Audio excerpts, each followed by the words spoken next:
साल था 1962 जब सोवियत यूनियन की सबमरीन कैरेबियन सी में अमेरिका पर न्यूक्लियर अटैक करने के लिए रेडी थी। सबमरीन के क्रू को यह ऑर्डर मिला था, अगर वॉर स्टार्ट हो गई तो न्यूक्लियर मिसाइल चलाने के लिए उन्हें मॉस्को से परमिशन लेने की जरूरत नहीं है। सबमरीन क्यूबा के करीब कैरेबियन सी में पानी की गहराई में छिपी हुई थी। तभी यूएस नेवी को यह शक हुआ कि पानी में सोवियत यूनियन की सबमरीन छिपी हुई है। उन्होंने पानी में छोटे बॉम्ब्स फेंके और सबमरीन को सिग्नल दिया कि ऊपर आकर अपनी आइडेंटिफिकेशन करवाए। सबमरीन इतनी गहराई में थी कि उसका हजारों किलोमीटर दूर हेडक्वार्टर से राबता भी टूट चुका था। सबमरीन में मौजूद कैप्टन को लगा कि शायद जंग शुरू हो गई है। उन्होंने सोचा कि यही मौका है न्यूक्लियर टोरपीडो मिसाइल्स फायर करने का। ये कोल्ड वॉर का समय था और सोवियत यूनियन और अमेरिका के दरमियान टेंशंस बहुत ज्यादा बढ़ चुकी थी। सबमरीन में मौजूद captain nuclear torpedo missile fire करने ही वाले थे, तभी उन्हें वसीली अर्खिपोव ऐसा करने से रोक लेते हैं। वसीली अर्खिपोव की वजह से ही दुनिया खत्म होने से बच गई। Welcome to this video. ये कोल्ड वॉर का समय था और ये प्रिडिक्ट किया जा रहा था कि न्यूक्लियर वॉर होने वाली है और 70 से 80% पॉपुलेशन इसी वॉर का शिकार हो जाएगी। वर्ल्ड वॉर 2 के बाद दुनिया ने अमेरिका की खतरनाक तरीन शक्ल देख ली थी। किस तरह अमेरिका ने जापान पर न्यूक्लियर अटैक करके उसे बुरी तरह तबाह कर दिया, मगर इसके फौरी बाद सोवियत यूनियन भी न्यूक्लियर पावर बन चुका था। ये खतरा था कि अब जंग होगी तो सिर्फ न्यूक्लियर वेपन से ही। सोवियत यूनियन एक के बाद एक न्यूक्लियर टेस्ट करके ये अमेरिका को इशारा दे रहा था कि हम जापान की तरह चुप नहीं रहेंगे। दोनों देशों के हजारों न्यूक्लियर मिसाइल्स फायर होने के लिए रेडी थे, बस एक बटन दबाने की देर थी। अमेरिका ने अपने न्यूक्लियर मिसाइल सोवियत यूनियन के करीब इटली और तुर्की में डिप्लॉय कर दिए थे। इससे अमेरिका की पोजीशन काफी हद तक स्ट्रांग हो गई थी और ये मिसाइल सोवियत यूनियन के लिए एक थ्रेट बन गए थे। सोवियत यूनियन ने भी अपने मिसाइल अमेरिका के करीब इंस्टॉल करने का फैसला किया। मिसाइल्स को इंस्टॉल करने के लिए सोवियत यूनियन के लिए क्यूबा से बेहतर कोई और स्पॉट हो ही नहीं सकता था, जो कि अमेरिका से सिर्फ 200 किलोमीटर दूर था। क्यूबा सोवियत यूनियन का बहुत अच्छा एली था, क्योंकि क्यूबा में प्रो कम्युनिस्ट गवर्नमेंट थी और सोवियत यूनियन कम्युनिज्म का गढ़ था। क्यूबा के प्रेसिडेंट फिडेल कास्ट्रो को सोवियत यूनियन की सपोर्ट थी। सोवियत यूनियन क्यूबा को वेपन्स भी सप्लाई करता था। क्यूबा के प्रेसिडेंट फिडेल कास्ट्रो को सोवियत यूनियन के प्रेसिडेंट निकिता ख्रुश्चोव के दरमियान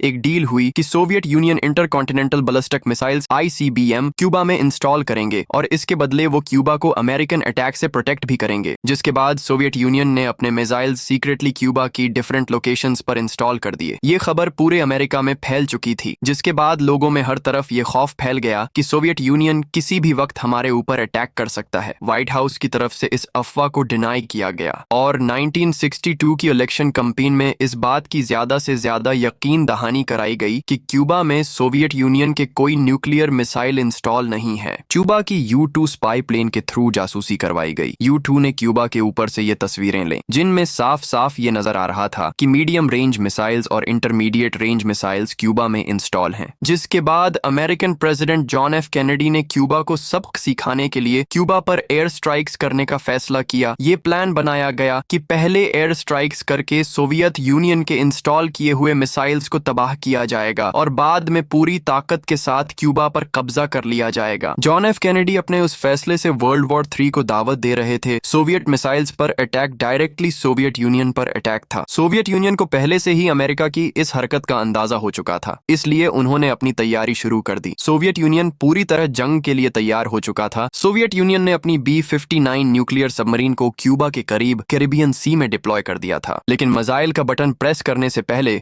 सबमरीन में मौजूद तीनों कैप्टन का अग्री होना जरूरी था। 2 कैप्टन तो राजी थे कि न्यूक्लियर मिसाइल फायर कर दी जाए, मगर वसीली अर्खिपोव ने उन्हें ऐसा करने से मना किया और ये कहा कि हमें पहले सरफेस पे जाकर हेडक्वार्टर से परमिशन लेनी चाहिए। जिस वक्त सबमरीन में ये सारा माजरा चल रहा था, उसी वक्त अमेरिकन प्रेसिडेंट और सोवियत प्रेसिडेंट के दरमियान सिचुएशन को नॉर्मल करने के लिए सीक्रेट मीटिंग की जा रही थी। दोनों प्रेसिडेंट्स के दरमियान ये तय पाया कि सोवियत क्यूबा से अपने न्यूक्लियर मिसाइल्स हटा ले तो सारी सिचुएशन नॉर्मल हो जाएगी, जिस पर सोवियत प्रेसिडेंट राजी हो गए। मगर secretly American president John F Kennedy भी इस बात पर राजी हो गए थे कि वो तुर्की और इटली से अपने मिसाइल्स हटा लेंगे। जिसके बाद दोनों देशों के दरमियान सिचुएशन नॉर्मल हुई और न्यूक्लियर वॉर का खतरा जो पूरी दुनिया पर मंडला रहा था टल गया। जब सबमरीन ने हेडक्वार्टर से राब्ता किया तो उसे वापस सोवियत यूनियन पहुंचने का ऑर्डर दिया गया। इस तरह वसीली अर्खिपोव ने पूरी दुनिया को खत्म होने से बचा लिया। अगर एक भी न्यूक्लियर मिसाइल चल जाती तो एक के बाद एक न्यूक्लियर मिसाइल फायर की जाती और देखते ही देखते इस जंग की लपेट में पूरी दुनिया आ जाती।